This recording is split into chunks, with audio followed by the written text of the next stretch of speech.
Préparez-vous à être surpris, car l'incroyable histoire de la vie et de la mort de l'apôtre Paul est pleine de rebondissements. Saviez-vous qu'il a connu une fin tragique aux mains de Néron, le tristement célèbre empereur romain?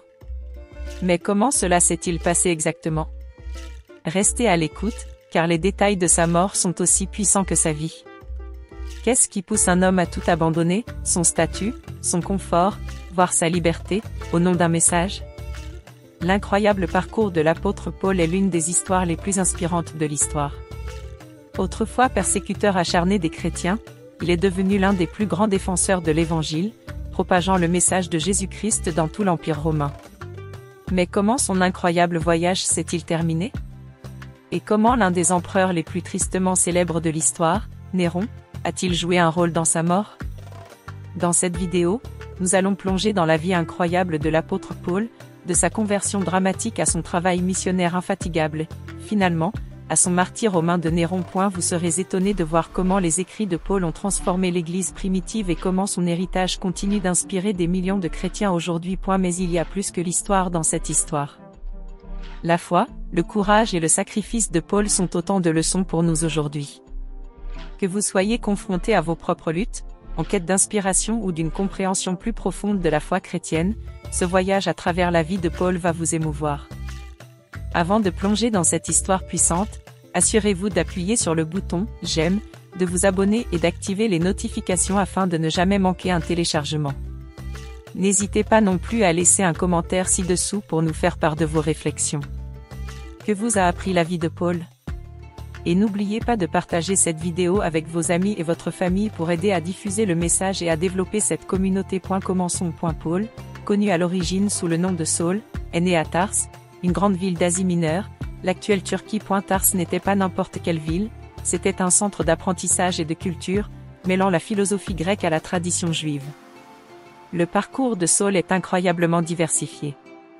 Né dans une famille juive pieuse de la tribu de Benjamin, Philippiens 3.5, il était à la fois juif et citoyen romain, un statut qui jouera plus tard un rôle crucial dans son ministère et sa protection. Saul était profondément attaché à la foi juive depuis son plus jeune âge. Comme il le raconte dans Philippiens 3.5 à 6, il a été circoncis le 8e jour parmi le peuple d'Israël, de la tribu de Benjamin, hébreu d'hébreux pour ce qui est de la loi, pharisien, pour ce qui est du zèle, persécutant l'Église, pour ce qui est de la justice fondée sur la loi, irréprochable. Sa passion pour la foi le conduit à Jérusalem, où il a le privilège d'étudier sous la direction du célèbre maître Gamaliel, un pharisien respecté de tous, comme l'indique le livre des Actes des Apôtres 22.3. Les enseignements de Gamaliel ont profondément influencé Saul, lui inculquant une compréhension profonde de la loi juive et des Écritures. Cependant, la ferveur de Saul pour le judaïsme a également alimenté son opposition intense au premier mouvement chrétien, qu'il considérait comme une ramification hérétique du judaïsme. La passion de Saul l'a conduit à devenir un défenseur acharné du judaïsme, déterminé à le protéger des influences extérieures. Il allait hardiment de maison en maison, arrêtant hommes et femmes et les conduisant en prison, Acte 8.3. L'implication de Saul dans la mort d'Étienne, le premier martyr chrétien, marque un tournant important dans son histoire. Il a approuvé l'exécution d'Étienne. À partir de ce moment, Saul est devenu un leader dans la persécution des disciples de Jésus. Ce jour-là, une grande persécution éclata contre l'église de Jérusalem, et tous, à l'exception des apôtres, furent dispersés en Judée et en Samarie, Acte 8.1. Déterminé à écraser le mouvement chrétien naissant, Saul demande au grand prêtre la permission de se rendre à Damas, où il a l'intention d'arrêter tous les adeptes de la voie, Acte 9.1 à 2. Armé de son autorité, il entreprend ce voyage, sans savoir qu'il changera sa vie à jamais. Sur le chemin de Damas, Saul rencontre quelque chose de tout à fait inattendu, qui changera le cours de sa vie à tout jamais. Une lumière venue du ciel a jailli autour de lui et il est tombé à terre. Une voix a crié, « Saul, Saul, pourquoi me persécutes-tu » Acte 9.4. Confus et terrifié, Saul demanda, « Qui es-tu, Seigneur » La voix répondit, « Je suis Jésus, que tu persécutes. Lève-toi, entre dans la ville, et l'on te dira ce que tu dois faire. » Acte 9.5-6. Cette rencontre allait devenir l'une des histoires de conversion les plus spectaculaires de l'histoire. Pendant 3 jours, Saul est resté aveugle, incapable de manger ou de boire, jusqu'à ce qu'un disciple nommé Anania soit envoyé par Dieu pour lui rendre la vue. Bien qu'hésitant au début, Anania a obéi à l'ordre de Dieu, en imposant les mains à Saul et en priant pour lui. Posant les mains sur Saul, il lui dit, « Frère Saul, le Seigneur Jésus, qui t'est apparu sur la route en venant ici, m'a envoyé pour que tu recouvres la vue et que tu sois rempli de l'Esprit Saint. » Il se leva et fut baptisé. Acte 9. 17 à 18. À partir de ce moment, Saul devint un homme nouveau. Il est passé du statut de persécuteur à celui de croyant, et sa transformation a été si profonde qu'il a immédiatement commencé à prêcher que Jésus est le Fils de Dieu. Tous ceux qui l'entendaient étaient stupéfaits et demandaient, « N'est-ce pas lui qui a semé le désordre à Jérusalem parmi ceux qui invoquent ce nom ?» La conversion remarquable de Saul lui vaut d'être connu sous le nom de Paul, l'infatigable missionnaire qui portera le message du Christ aux païens. La vie de Paul après sa conversion se caractérise par une volonté inlassable de répandre le message de Jésus-Christ dans le monde connu. Les voyages missionnaires de Paul constituent un incroyable exploit de foi et de détermination. Au cours de son ministère, il a entrepris 3 grands voyages missionnaires, parcourant des milliers de kilomètres à pied, en mer et sur des terrains difficiles. Ces voyages l'ont amené à traverser des villes de la Turquie, de la Grèce et de l'Italie actuelle, ainsi que d'autres régions clés de l'Empire romain. Le premier voyage missionnaire de Paul, actes 13 à 14, commence à Antioche de Syrie, un centre d'effervescence pour l'Église primitive et le lieu où les disciples de Jésus ont été appelés chrétiens pour la première fois, acte 11.26. Accompagné de Barnabé, Paul se rend à Chypre, puis traverse les régions méridionales de l'Asie mineure. Si vous aimez mon histoire, cliquez sur « J'aime » et aidez ce message à atteindre plus de gens. Unissons nos forces pour créer une chaîne de la connaissance. Au cours de leur voyage, Paul et Barnabé ont hardiment proclamé l'Évangile dans les synagogues, faisant face à la fois à l'acceptation et à une opposition farouche. Dans la ville dynamique de Lystre, le message de Paul a résonné fortement, et il a été lapidé et traîné en dehors de la ville, le laissant pour mort, acte 14.19. Mais, par un retournement de situation vraiment miraculeux, Paul a survécu, démontrant la résilience de sa foi et son engagement inébranlable en faveur de l'Évangile. Le lendemain, il part avec Barnabé pour Derbe, acte 14.20. Au cours de son deuxième voyage missionnaire, acte 15 à 18, l'intérêt de Paul dépasse les synagogues juives et se porte de plus en plus vers les païens, ce qui l'amène à Philippe, Thessalonique, Athènes et Corinthe. À Philippe, Paul et Silas chassent hardiment l'esprit d'une esclave, acte 16.16 à 24. Même en prison, ils continuent de louer Dieu, ce qui provoque un tremblement de terre miraculeux qui ouvre les portes de la prison.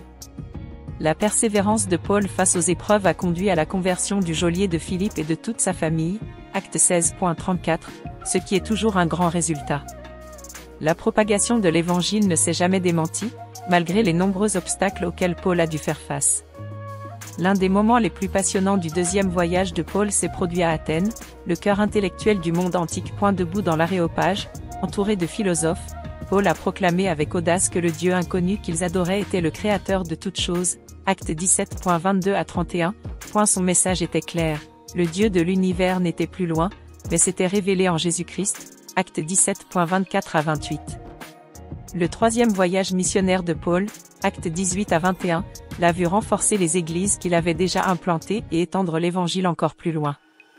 À Éphèse, la prédication de Paul a directement remis en question le culte de la déesse Artémis, ce qui a entraîné une émeute provoquée par les orfèvres locaux, qui craignaient de perdre leur gagne-pain lorsque les gens se détournaient du culte des idoles, acte 19.23 à 41. Malgré l'opposition, le séjour de Paul à Éphèse est marqué par des miracles extraordinaires, sa prédication conduisant à une repentance généralisée, de nombreuses personnes brûlant leurs parchemins de sorcellerie et se tournant vers le Christ, acte 19.18 à 20. Un certain nombre de ceux qui avaient pratiqué la sorcellerie ont rassemblé leurs parchemins et les ont brûlés publiquement, démontrant ainsi la puissance du message de Dieu. Lorsqu'ils ont calculé la valeur des parchemins, le total s'est élevé à la somme incroyable de 50 000 drachmes. Cela montre à quel point la parole du Seigneur s'est répandue et a gagné en puissance. L'impact de Paul ne s'est pas limité à ses voyages physiques. Au cours de ces voyages, il a écrit des lettres connues aujourd'hui sous le nom d'épîtres pauliniennes, qui constituent une partie importante du Nouveau Testament. Ces lettres étaient adressées à diverses communautés chrétiennes primitives, notamment les églises de Rome, Corinthe, Galatie, Éphèse, Philippe, etc. Les lettres de Paul comptent parmi les écrits les plus inspirants et les plus transformateurs de la Bible. Ces lettres aux Romains en sont un bel exemple, car elles nous offrent un aperçu profond et personnel de la foi chrétienne. Je n'ai pas honte de l'Évangile, car il est la puissance de Dieu qui apporte le salut à quiconque croit, d'abord aux Juifs, puis aux païens. Romains 1.16. Par ces lettres, Paul a façonné la doctrine de l'Église, jetant les bases des principales croyances chrétiennes sur la grâce, la rédemption et l'unité en Christ. Dans 2 Corinthiens 11, Paul nous donne un aperçu de l'ampleur des souffrances qu'il a endurées au nom de l'Évangile. J'ai été constamment en mouvement. J'ai été en danger à cause des fleuves, en danger à cause des bandits, en danger à cause de mes compatriotes juifs, en danger à cause des païens. 2 Corinthiens 11.24 à 26. Malgré ces épreuves, Paul n'a jamais faibli dans sa mission de prêcher le Christ. Son message transcendait le fossé entre juifs et païens, soulignant que tous sont un dans le Christ Jésus. Galates 3.28. Il est devenu l'apôtre des païens, consacrant sa vie à annoncer la bonne nouvelle aux personnes qui ne sont pas de confession juive. Grâce au voyage missionnaire de Paul, d'innombrables vies ont été transformées, des églises ont été fondées, des lettres ont été écrites et l'évangile s'est répandu dans tout l'Empire romain. L'audace et la foi inébranlable de Paul ont laissé un héritage qui résonne encore aujourd'hui, ses enseignements continuant à guider les croyants et à façonner le cours de l'histoire du christianisme. Après des années de voyage, de prédication et d'établissement d'église, Paul retourne à Jérusalem, une ville où se trouve son cœur et son héritage. Mais Jérusalem était aussi un lieu dangereux. Sa présence y a provoqué des tensions immédiates, car de nombreux dirigeants juifs voyaient en Paul une menace. Dans Actes 21.27 à 36, nous lisons que Paul a été accusé à tort par des dirigeants juifs qui ont soulevé la foule en prétendant que Paul avait profané le temple. La foule est devenue si violente qu'elle s'est emparée de Paul, l'a traîné hors du temple et a tenté de le tuer. Les soldats romains sont rapidement intervenus, sauvant Paul de la foule en furie. La ville entière s'éveilla et les gens accoururent de toutes parts. Ils s'emparèrent de Paul et le traînèrent hors du temple, dont les portes furent aussitôt fermées. Acte 21.30. Bien qu'arrêté, Paul ne se tait pas, il demande hardiment au commandant romain la permission de s'adresser à la foule. Dans un discours puissant, Paul raconte son éducation juive, sa persécution vélée des chrétiens et sa conversion spectaculaire sur le chemin de Damas. Acte 22. Mais lorsque Paul mentionne que sa mission consiste à prêcher aux païens, la foule entre à nouveau en fureur, comme le rapporte Acte 22.21 à 22. Le Seigneur me dit, va, je t'enverrai au loin vers les païens. La foule écoutait Paul jusqu'à ce qu'il dise cela, puis elle éleva la voix et cria, débarrassez la terre de lui. Il n'est pas digne de vivre. Le commandant romain, intrigué par la tournure des événements, ordonne que Paul soit fouetté et interrogé. Mais alors qu'il se prépare à le fouetter, Paul révèle un fait crucial, il est citoyen romain. Le centurion, intrigué, demande, est-il permis de fouetter un citoyen romain qui n'a même pas été reconnu coupable? Qu'est-ce que tu vas faire? Cet homme est un citoyen romain. Acte 22.25-26. Cette révélation a tout changé. En tant que citoyen romain, Paul avait des droits, notamment le droit à un procès équitable. Au cours des années suivantes, Paul a subi de nombreux procès, à la fois devant des conseils juifs et des fonctionnaires romains. En Acte 23, Paul est confronté au Sanhédrin, le conseil dirigeant juif, où il se défend brillamment en soulignant le fossé théologique entre les pharisiens et les sadducéens, déclenchant un débat passionnant sur la résurrection des morts. Acte 2. Malgré la confusion des dirigeants juifs, la vie de Paul reste en danger, plus de 40 hommes ayant même prêté serment de le tuer. Mais le neveu de Paul entendit leur complot et en informa le commandant romain, qui fit en sorte que Paul soit transféré à Césarée sous haute surveillance pour y être jugé par le gouverneur romain Félix. À Césarée, Paul fut jugé par le gouverneur romain Félix, mais Félix, ne sachant que faire de lui, le garda en prison pendant 2 ans, l'appelant fréquemment pour converser, dans l'espoir d'obtenir un pot de vin. Lorsque Félix est remplacé par Porcius Festus, l'affaire est rouverte et Paul doit à nouveau se défendre. Les dirigeants juifs font pression pour que Paul soit exécuté, mais Paul, reconnaissant la partialité des tribunaux locaux, prend une décision audacieuse, il en appelle à César. Il en appela à César. Acte 25.11. Paul répondit, je me présente devant le tribunal de César, où je dois être jugé. Je n'ai fait aucun mal aux Juifs, tu le sais très bien toi-même. Si je suis coupable de quelque chose qui mérite la mort, je ne refuse pas de mourir, mais si les accusations portées contre moi par ces Juifs sont fausses, personne n'a le droit de me livrer à eux. J'en appelle à César. Acte 25.10 à 11. En invoquant son droit de citoyen romain à ce que sa cause soit entendue par l'empereur, Paul a préparé le terrain pour son voyage à Rome. Le voyage de Paul à Rome fut loin d'être facile, mais il avait un plan. Alors qu'il était transporté comme prisonnier, le bateau sur lequel il se trouvait fut pris dans une terrible tempête, et pendant 14 jours, ils furent ballottés par les vagues, sans aucun espoir de survie. Mais Dieu avait un plan pour la vie de Paul. Au milieu de la tempête, Paul encouragea les hommes à bord, leur disant que Dieu lui avait assuré qu'ils survivraient tous. Acte 27.23-25. La nuit dernière, un ange du Dieu que j'appartiens et que je sers est apparu à côté de moi et m'a dit, « N'aie pas peur, Paul. Tu seras bientôt jugé par César, et Dieu t'a donné la vie de tous ceux qui naviguent avec toi. Gardez donc courage, car j'ai confiance en Dieu et je sais que tout se passera comme il me l'a dit. » Le bateau finit par faire naufrage sur l'île de Malte, mais comme Paul l'avait prophétisé, tous les hommes survécurent. Acte 27.39-44. Après bien des épreuves et des dangers, Paul arriva enfin à Rome, où il fut assigné à résidence en attendant son procès devant César. Pourtant, même enchaîné, le ministère de Paul se poursuivit. Il fut autorisé à vivre dans une maison louée, où il accueillait tous ceux qui venaient à lui, leur enseignant Jésus-Christ sans crainte. Pendant 2 années entières, Paul resta dans la maison qu'il avait louée et accueillit tous ceux qui venaient le voir. Il annonçait le royaume de Dieu et enseignait le Seigneur Jésus-Christ, en toute hardiesse et sans entrave. Acte 28.30-31. Au cours de cette période, Paul écrit plusieurs de ses lettres, connues aujourd'hui sous le nom d'épîtres de prison, notamment les lettres aux Philippiens, aux Colossiens, aux Éphésiens et aux Philémons.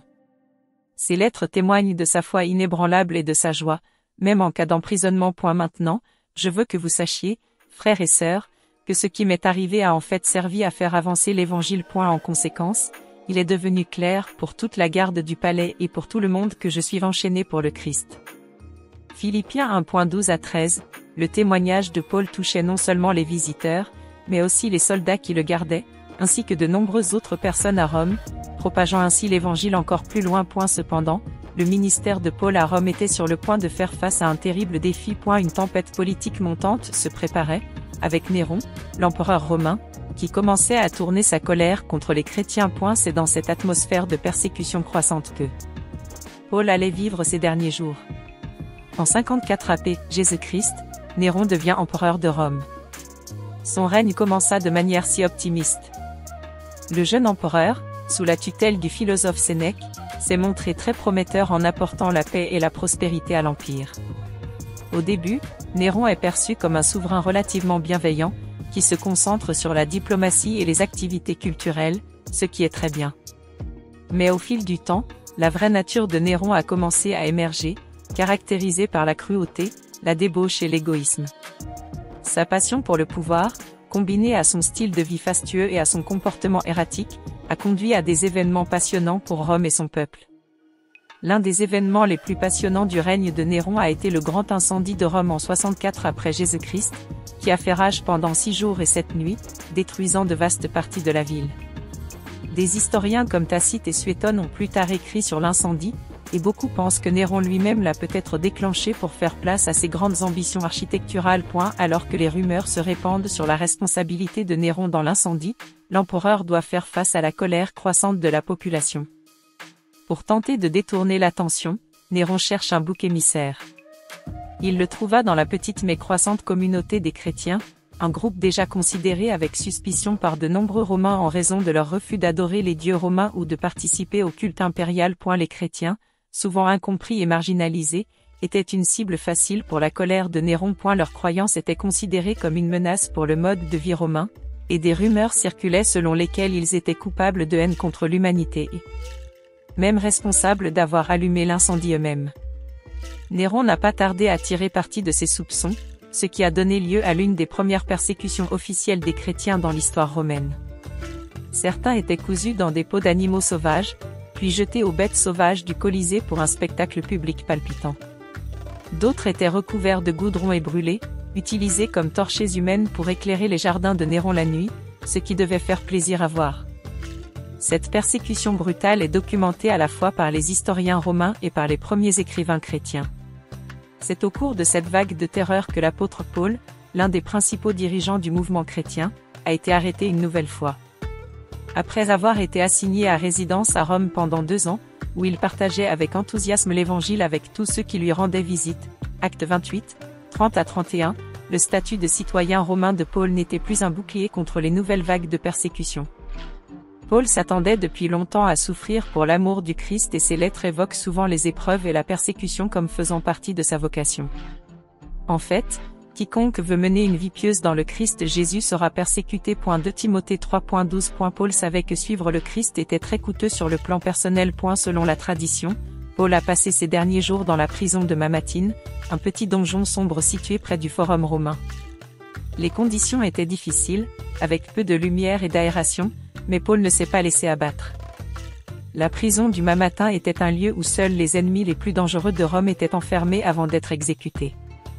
C'est au cours de cet emprisonnement que Paul a écrit ce que l'on considère généralement comme sa dernière lettre, de Timothée. Dans cette lettre, Paul réfléchit à sa vie et à son ministère, se préparant à son inévitable martyre. Paul, devenu un vieil homme, fait face à la réalité de la fin de son séjour sur terre, mais il le fait avec joie et dans l'attente de la vie à venir. Les paroles de Paul étaient remplies de foi, d'encouragement et d'un sentiment d'accomplissement, malgré les circonstances sinistres. Je suis déjà répandu comme une libation, et le moment de mon départ est proche. J'ai combattu le bon combat, j'ai achevé la course, j'ai gardé la foi. Je suis sur le point de recevoir la couronne de justice, symbole de ma foi et de mon dévouement. Ce n'est pas seulement pour moi, mais pour tous ceux qui attendent avec impatience le retour du Seigneur. 2 Timothée 4, 6-8. La métaphore de Paul sur le fait d'être versé comme une offrande est un beau symbole d'abandon et de dévouement. Dans les anciennes pratiques juives et païennes, les offrandes de vin étaient versées comme un acte symbolique d'adoration et de sacrifice. Paul considérait sa vie comme une offrande à Dieu, versée au service de l'Évangile, et il était pleinement conscient que sa mission terrestre était terminée. Dans sa lettre à Timothée, Paul a donné des instructions sincères et des paroles finales de sagesse à son fils spirituel. Sachant que son exécution était imminente, Paul a exhorté Timothée à rester fort dans la foi, à prêcher la parole et à se prémunir contre les faux enseignements. Il lui fait également part de la profonde solitude qu'il a ressentie à la fin de sa vie, abandonné par nombre de ses compagnons, mais trouvant toujours du réconfort dans la présence du Seigneur. Faites de votre mieux pour venir me trouver rapidement au sujet de Démas, car il a aimé ce monde, m'a abandonné et s'est rendu à Thessalonique. Luc seul est avec moi. Allez chercher Marc et amenez-le avec vous, car il m'aide dans mon ministère. Souvenez-vous que dans son isolement, Paul est resté concentré sur sa mission, demandant des livres et des parchemins pour continuer à étudier et à écrire 2 Timothée 4.13.